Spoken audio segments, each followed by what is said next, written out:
we've had the two sides pretty much talking for years on and off, but this time around it's slightly different. The tone out of China is pretty aggressive. Is this Beijing showing its military-minded strategic goals, you think?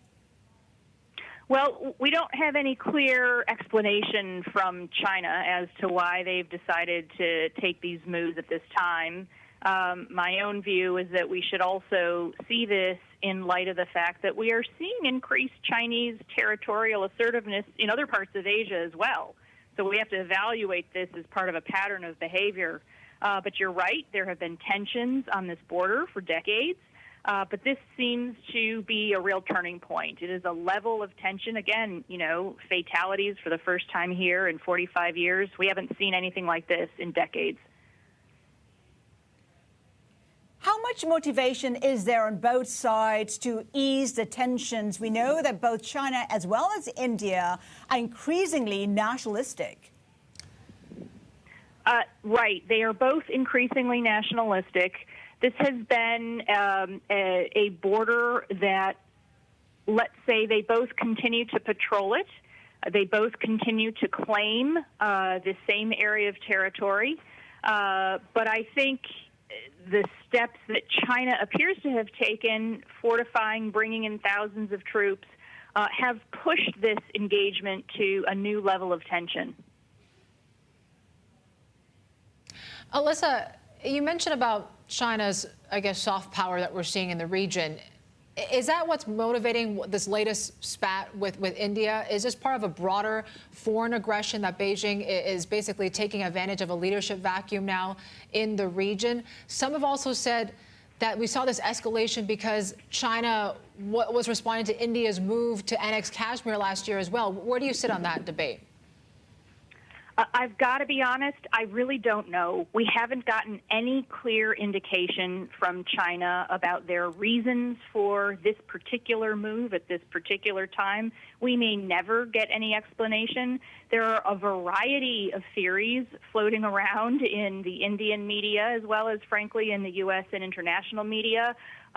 One theory of which includes what you just mentioned, that China is responding somewhat delayed to India's removal of the traditional autonomy for the Kashmir region last summer, in a process through which it created a union territory of Ladakh. But there are other theories that China resents the fact, for example, that India has grown closer to the United States and U.S. allies like Australia and Japan. I read one theory that China may resent the fact that India is now in a leadership position in the World Health Organization. So I think there's another theory that China is acting, having recently seen India build more roads in this particular area. So, I think we'll find out what really was the motivation, perhaps, when an historian writes about this 40 or 50 years from now. And the U.S. has, in a way, endorsed the unilateralism that India has shown, maybe as a part of a strategy here to really build up India as a regional hegemon and contain China as well. To what extent do you think D.C. is actually facilitating Beijing's rise in the region as well?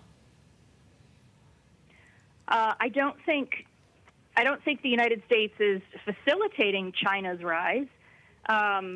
I think that you haven't seen actually much comment so far from the United States on this particular issue.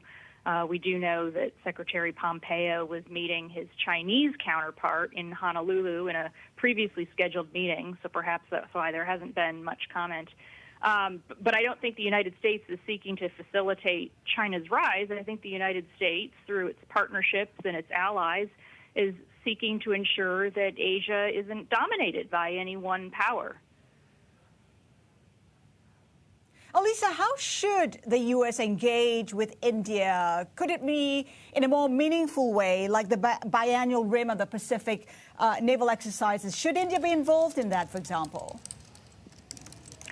That's an interesting question. The United States has a growing strategic and defense relationship with India. It has been slowly developing over the course of the last 2 decades. India does have its own naval exercises that it puts on. The United States India, Japan partner in an annual trilateral naval exercise. India also has its Indian Ocean Naval Symposium. I believe India has taken part in RIMPAC before. But India is not a traditional ally. So the relationship between Washington and New Delhi is not the same as it would be between, let's say, Washington and Tokyo or Washington and Canberra. It's just a different type of relationship, but it is a close strategic partner. And Alyssa, if I were a business right now that operates both in China and India, how should I be viewing this? I mean, you see companies like Alibaba, Huawei, Tata, they have customers on both sides. E-commerce companies have major Chinese backers as well. How concerned should businesses be over these latest tensions? Well, we just saw, in fact, I was just reading before we got on this program that the Indian government has taken the decision to bar Chinese telecom equipment from India. And they're about to cancel a 4G telecom equipment tender. So I think that's the first step that the Indian government is taking after these tensions and the troop fatalities on the border. We'll have to see what other kinds of steps the Indian government looks to take. But I wouldn't be surprised to see the Indian government reevaluate and tighten its scrutiny of Chinese investments in India.